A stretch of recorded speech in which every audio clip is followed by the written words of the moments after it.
Hello, welcome to AI in Action. My name is Maurie, and I'm here with my husband Jim, and it is Sunday evening. And it really is Sunday. I gave you a hard time last week because we actually recorded on Monday. We had a long week.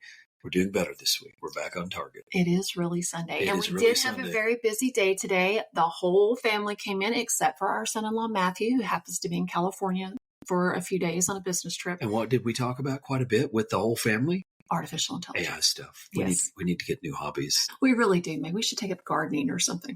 Maybe. I don't know. There's some AI uses in gardening, actually. Oh, yay. I've been reading about that. Another project. Yay. Absolutely. Anyway, we are here to talk about artificial intelligence. It's time for Jim to do his brain dump, as I call it. His, get rid of what's in there that he's been holding in all week long, even though he does still talk about it all week long. I would like to say that I am Maurie. I'm not an AI doing a podcast right now. Can you prove that? Let's see. That's a good question. How would I prove exactly? That That's the point. I think because of there's these new tools like the Notebook LLM that could do the podcast. I just don't think they can have the same dynamic we do. I think the proof is just listen to how we sound. We just don't sound like AIs. Maybe. I don't know. Maybe AI is that good. But who really knows? Does AI have asthma where it coughs every once in a while? That's what it is. It's AI needs to be trained. Be careful because it might start being trained on clearing its throat. Have an asthma? Yeah, have asthma attack. We also don't script using AI. So here we go. Let's talk a little bit. It's probably obvious that we don't script. Yeah, that is a little bit obvious. Yeah. So let's talk about what we've been up to. We were at the TCEA System Administrator Conference on Thursday and Friday of this last week, or at least part of the day on Friday, just a little bit. But one of the things I learned is that they're already too big for this new location too. It was amazing. The old location, which we were at last year, it was like just their offices in South Austin, and it was really packed in. So they moved us to a big hotel over in Georgetown, and we were still packed. We were still packed in. It was crowded. They couldn't even. We had to park a block and a half away at a movie theater. We did, and then in our sessions, they had to bring in extra chairs. It was standing room only. We like to think that's because of us. Or maybe it's just because the room only held 10 people. No, there was 60 people in that room. I helped bring the chairs in. We brought in piles of There's people sitting. Our chairs at the front where the presenters normally sit. There was 2 people that sat in our chairs. He offered to run the slideshow. Yeah, it's it's okay. We got a clicker. But the guy up there, because they had nowhere else to sit, they didn't want to sit on the floor the whole time. So it was good. We had 2 different times that we talked. Yes. And it was packed both times. Which tells us something, that there is a lot of interest from a technology director, system administrator, IT department, because this is what this was. It was specifically for the technical people of the districts. There's a lot of interest in artificial intelligence. But the assumption I always make, which you keep warning me about, is that everyone knows as much about it as I do. Not a lot of people eat, sleep, and wake up every morning, 4:15 in the morning, talking about it. I'm a little passionate, maybe a little beyond passionate. Obsessed. I was surprised that I did get some good questions. I did talk to someone from Round Rock ISD, but his interest is not from the school perspective, really. He's like I am. He's just interested in it, period. So he stayed after, was asking me lots of questions. The funny one I thought was the one you were talking to while I was talking to him, because we have now spoken at Texas State University, and we're headed to University of Texas, Austin in December. And they were from A&M. And I graduated from A&M. I feel slighted that the two of the major universities have asked us to be there, and A&M hasn't. It's weird, though, because when you think about talking at a college level about artificial intelligence, I'm like, why do they want us to talk about AI from a K-12 standpoint? But really, the guy from A&M he kind of helped me understand it a little better, because they want to know what we are seeing and preparing the kids to go to in college. Like, they want to make sure that at the K-12 level that we are starting to teach the digital literacy, the AI literacy, the how to use it as a tool, don't use it to cheat all the time, Not as much as we'd like to be teaching it. Right. But the colleges are saying, please guys, don't send us kids that don't know anything about this. Yeah, it's hard enough for us to get through what we need to without having to teach them basic digital literacy in the new world. Right. So there was quite a bit of still a lack of understanding about that surprised me. I thought people were deeper into it than they were. And I'm not saying they didn't know anything. There was a lot of great questions. Well, and again, But Tim, I think that you just have the opinion that people don't want to just know things on the surface, that they want to like dig deep and really, really, really start to understand it. Or as an AI would say they want to delve into it or it likes that word. dive into Delve it. is the favorite word. I know, but people don't because because most technology directors don't have a system administrator like you do, which is me, by the way. They don't have time. They are up to their ass in alligators too. And so they read the news, they try to keep up with the latest, but they are not accustomed to drinking out of a fire hydrant or a fire hose like you do. They don't get up at 4:00 in the morning and go to bed at 10:00 at night. They still have young kids at home. They maybe teach a couple of classes during the day. Yeah, like Brett. Yeah, so their lack of understanding is not necessarily because of lack of effort. It's literally because of lack of time and lack of professional development. All right. Well, we went to another AI session. I won't say which one. And what disappointed me about it was the guy giving it gave a presentation we gave a year in 2023, over a year ago. What he went over was so fundamental to me. It's like, I think my mother knows that. Right. And his slides were very much so AI generated. I know. He kept saying, you can't tell our slides are AI. And I'm like, I really can tell your slides are AI generated, dude. I'm not sure why you think I can. A lot of help. Did a lot of help. But that's okay. Hey, that was still good information. Yeah, it would have. It wasn't for me. Right. But a year and a half ago, maybe, but not now. But none of the AI presentations are going to be good information for you. That's not true. I learned something from some of them. Yeah, anyway. A lot of interest, just... I keep jumping ahead of the game when my belief that people know more than they do. Correct. That's why we've been talking over and over again, you and I, about having a certification. I think we need level 1, level 2, level 3 certification. I agree. Because it's getting hard for me when I talk about it to gauge my audience. I need a way of bounding the audience's knowledge. And that's why I started talking about doing the level 1, level 2, level 3. Because I needed a way of measuring it myself. So I really think you and I are going to have to work on that a little more and start offering a certification process. Something else, one of the things at the beginning of the second presentation that we did is I did a little survey. And the survey that I did asked, if they needed a basic understanding, which I was surprised at how many people did raise their hands that they still needed a basic understanding of it. But they also, how many of you guys were using AI or AI tools in your school system? And there weren't as many as I thought, but the few that were did say that they were using an AI tool that came up. One of them specifically came up to me afterwards. And I've also had a phone call with a technology director that we did a professional development for. They are starting to understand that some of the paid for subscriptions, Microsoft Copilot, Google Gemini, Magic School AI, Conmigo, all of those ones that are a per student subscription basis wrapper that you buy, they've purchased these guys thinking, okay, now I've got my little check mark. I've done it. I'm offering AI into my school system. And then all of a sudden they're looking at their budget. It's what the business world calls the return on investment, which is very difficult to do in education.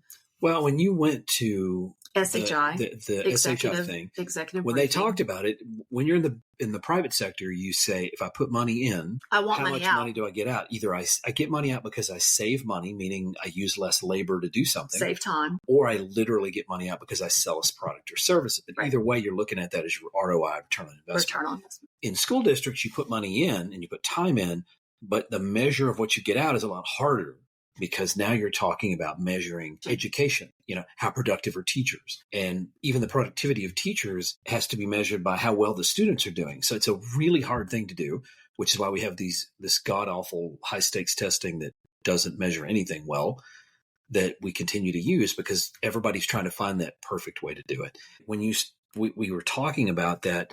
They're realizing that they've put thousands of dollars into a subscription-based system for, say, 200 teachers and only 20 teachers are using it. 20. You'd be lucky if you got 20. More likely they've got 4. Or the amount that they are using it is a lot less time. And so they're paying a lot more money, which is why a lot of the people that we talked to were very interested in the things that we're doing at our district with our pilot program. We have 4, now 5 that thanks to me. I need to get with her next week to make sure she has her login and everything, that we have put Agnes into. And Agnes 1.0 beta, whatever you want to call her, allows us to use an API and a key. We control the cost because we pay for what we use. Correct. Now, sometimes pay for use thing, like Google does that on some of their online stuff that you can get from Google. Sometimes the pay for what you use stuff can come back to bite you.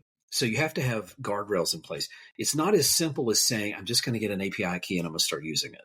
Because you can, well, I was having a discussion years ago when we were creating a computer science class and I wanted to host it in Amazon Cloud. And I asked Amazon, I said, what if a kid writes a program that runs in an infinite loop and they go home? Because they charged you by CPU cycles. And I said, do you have a way for me to cut that off? And they didn't. They didn't. I never used their cloud services. My son was helping me do it. Jared, when he was still in high school, was helping me create this stuff on a summer internship. And we ended up not using them because I could not get that simple thing from them. Microsoft does the same thing with Azure. If you use Azure, their cloud services, it's really hard to figure out how much your monthly bill is going to be, which we found out now when we turned on their AI services about 6 or 8 months ago to experiment with it. Everything was supposed to be for free. You have not only free that, this, free that, free this. We hadn't used it yet. And our first bill was $270 for a month, and we literally had done nothing with it. Correct. So again, we canceled that. So you can be frightened of that, but right now at the stage we're at, based on what we've learned from previous pilots, the rate of adoption, most of these companies are depending on the same model that you find when you join a gym in the city. You and I have had these gyms before. Mm-hmm. How many people join in right after Christmas holidays? January 1, man. You're feeling fat. You've ate too much. You ate too much. I got to lose some weight. 30 pounds. My New Year's resolution is to lose weight. People show up in January. You can't even get in the gym. You can get in, but it's crowded. By March, April, by May, everything's available. They're depending on that. Right. Because you're still in your 1-year contract. You're still paying for the gym. So when you and I call these what we call the wrappers things, but even if they're not just a wrapper, when we start talking to them, we say, hey, can we just buy it for the teachers? We're not going to let the students use it anyway. So can we just get licenses for the teachers? The typical answer is no. But even then, because they can't get enough money. They're not going to make any money. I mean, we have, 150, 200 teachers at our district. We pay for that. But how do they want to charge us? They want to charge us by student. Right. Well, I'm excited about it because Agnes beta or whatever, we are going to have our pilot. It's a pilot program, but we are going to have Agnes at the February TCEA for other districts to see what Llano ISD is doing and then what our side gig is doing for Llano ISD. And so I spend a ridiculous amount of my own time on this stuff. That's all you do. I know, but anyway. That we're talking about an early access program, maybe for people that are interested, they get a discounted rate if they get into our early access program to get access to. We're doing a lot of things that I think are important when you're trying to cost effectively in a managed way get an AI at the school district that you can then do all the things you need to do to manage it. But you can also manage the costs with it, and you're not going to allow somebody to amateurize the cost across your whole student population when the students aren't using it that much or at all yet, like in our case. So a lot of students aren't. The other thing that we did find out, they are going to be tearing down the convention center in Austin. Yeah, we're going to TCEA in February, which is what you just mentioned. And then they're going to start tearing it down. And why do we like it? Because we can stay at our daughter's house. We can drive the train in, drops us right at the front door. What are they going to do? They're tearing it down. Tear the whole thing down. Tearing it down. That means we're going to go into San Antonio. I cannot believe the number of hotels and events and everything. They built them attached to the convention center. I know. There's like a walkway that attached. What are those hotels going to do for the next 4 years? It seems like a bad move on Austin's part. Yeah, they said it's fallen apart, that they really didn't have a choice in the matter. Yeah. So, all right, we're going to do something that we don't do very often. Talk about politics? We're going to talk about politics. No, we don't do that very often. So we all know that the United States just went through an election and that it's President-elect Trump is the one that's going to be taking office on January 20th. That's at the federal level. I mean, there's a lot going on at the state levels too. Yeah. And we don't talk about politics because, number one, I don't like politicians. And we don't want to get into the discussions. I know I hide it from you really well. Jim doesn't like politicians occasionally? Well, I mean, after I sat in on that committee in Austin, remember? Yes. On rural broadband. Yes. And we sat there for 7 hours to testify because we're rural, and it was a completely useless waste of my time. I liked politicians even less. the process was ridiculous. But I'm not a huge fan of Donald Trump or Vance. I'm certainly not a huge fan of our state level as to what they're trying to do for education. I have not hidden that. The federal level, I don't like the fact that they're talking about the things they're talking about at the federal level. I just don't think we do a good job in this country of supporting public education. We are products of public education, and we like to think we turn out okay, and we think it's important because I grew up very poor, and I wouldn't have had the opportunities that I've had in my lifetime had it not been for public education and the teachers that cared. Yes. And when you start talking about these private schools, I would have never gone to a private school. I don't care if they give you $9,000 a year. I would not have been going to or even a semester. I still wouldn't have been going to it. You know, we were looking at that in Florida 20 years ago, and it was already more than that for a private school. We would have paid $15,000, $20,000, $30,000 a year. Yes. So I don't like the talk about it. But that being said, we decided, okay, let's look at what we're seeing out there when it comes to AI. And your expectation would be that Elon Musk being in the middle of it and him being so interested in AI, there's going to be interest there. And turns out it looks like there is. I'm not a fan of Elon Musk either. That's nothing that I've hidden, because the guy's obviously intelligent and he's super rich, but he's super rich because he was born super rich, not because he worked his way up through anything. But I agree with him when he's talked about the OpenAI.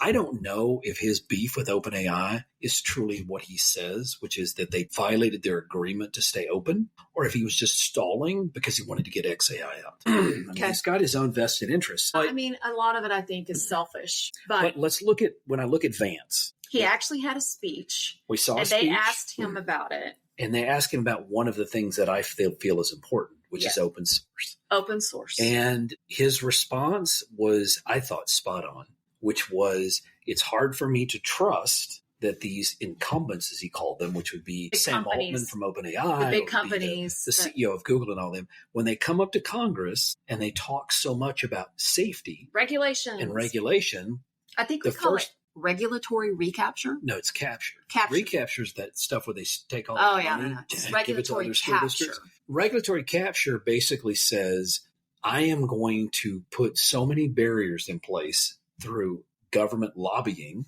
that it makes it impossible for someone to come in and, be competitive. And his statement was, I have a hard time trusting these people that their motive is not completely selfish. Right.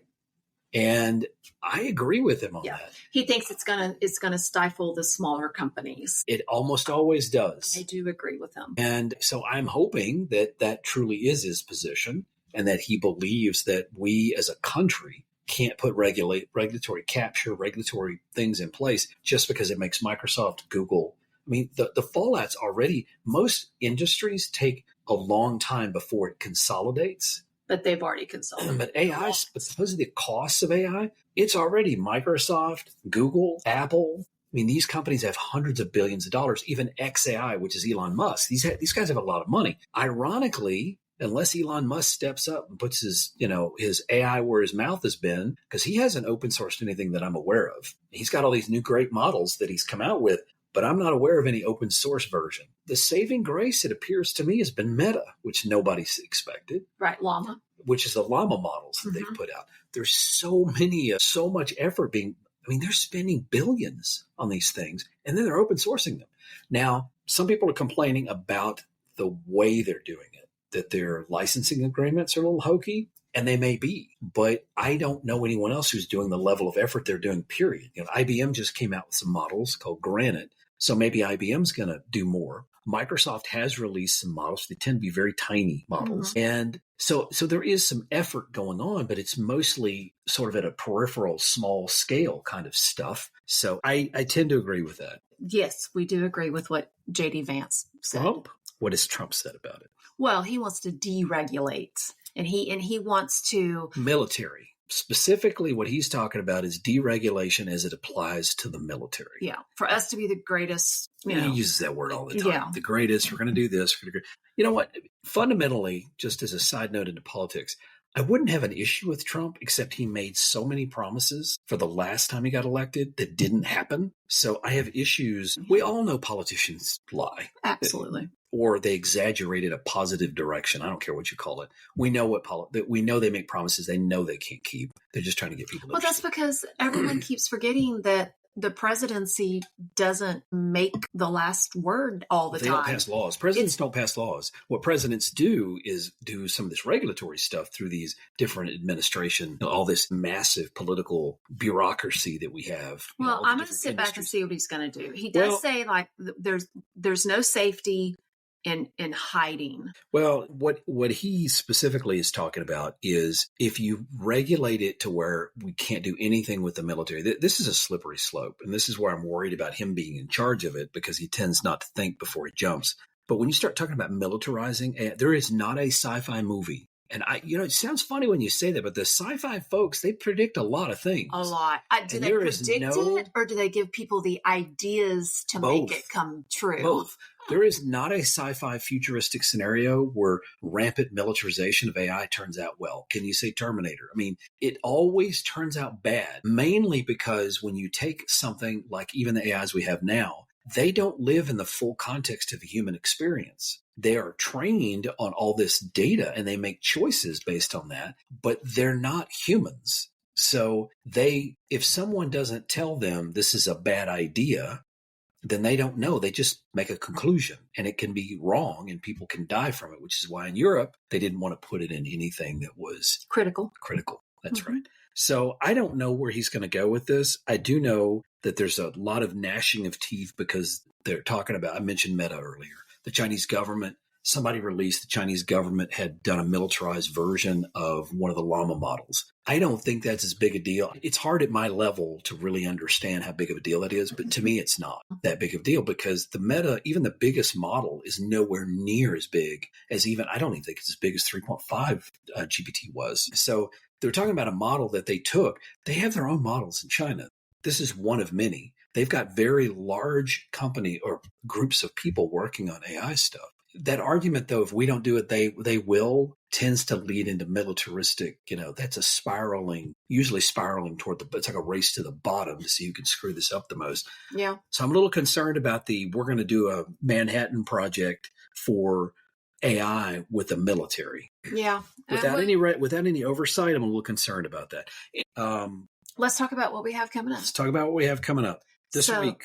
This week, coming up I guess it's Sundays. It depends on how you do your week, Sunday through Saturday. Let's say starting tomorrow. I call Monday the first day of the week. Okay.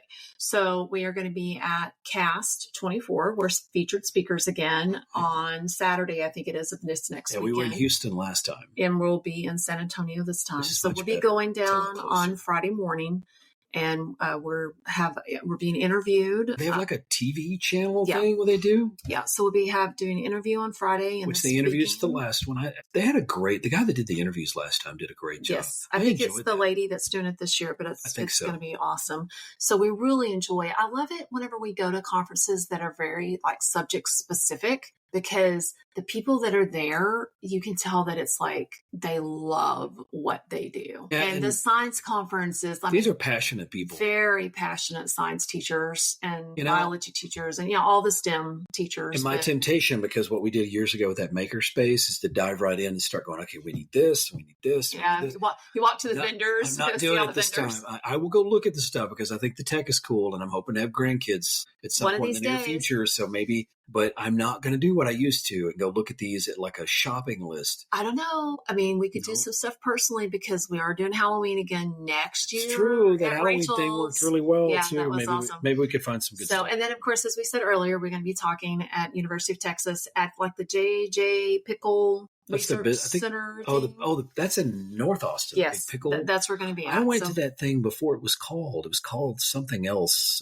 MC. You're Research. aging yourself. You're aging yourself. No, I'm not aging myself. I'm just stating historical fact. But anyway, I did go there years ago. It was a cool building. It was the one that had that turnstile that was so maybe claustrophobic because it was really tight. You walked in and only one person could fit and you had to wait and then they would turn it and let you out. I would not do well. I hope they still don't have that thing. I hope it was like walking into a cage. It was really weird. I hope not to. The other thing that I got to do, actually, that I didn't mention was Friday after the TCEA, I went to a women's conference in the Austin Public Library. That was cool. I'd never been to the Austin Public Library. Gorgeous building. I heard it was. It's really pretty. It was really, I got really neat. one whole picture from you guys. Boy, you guys really kept me informed. One picture. We were very involved in the conference. We'll take a picture. And I would have liked to have seen more of the library. We were in a meeting room. We weren't up with the stacks of books and stuff. Anyway, there were a lot of really interesting ladies there. A lot of executives and some very high-powered Rachel's women. Former boss's boss or something from Dell. So we got to meet a lot of people. Got to see the ladies from Weaver Technologies, which is somebody that we deal with all the time. Got to see the ladies from GTS. The CEO of GTS. And a lot of the other people from GTS were there too. A lot of people from Dell. No, Ben was not at the women's conference. You said men went too? There were a couple of men that were there, but they were the husbands of the women that were speaking and stuff like that. Well, you didn't invite me. I wasn't speaking. Oh. If I speak at the women's conference, I will invite you. Okay. I don't want to go, but I want to be invited. No, if I'm speaking, you're going. Oh, I am? They've heard it on our podcast. You just said you weren't invited. So I said I want to be invited. I didn't say I wanted to go. Now you're invited. My name is Maurie, and I'm here with my husband, Jim, and we talk about artificial intelligence on Sunday evenings, and we're so glad that you joined us tonight, and we hope that you guys have a marvelous rest of the week.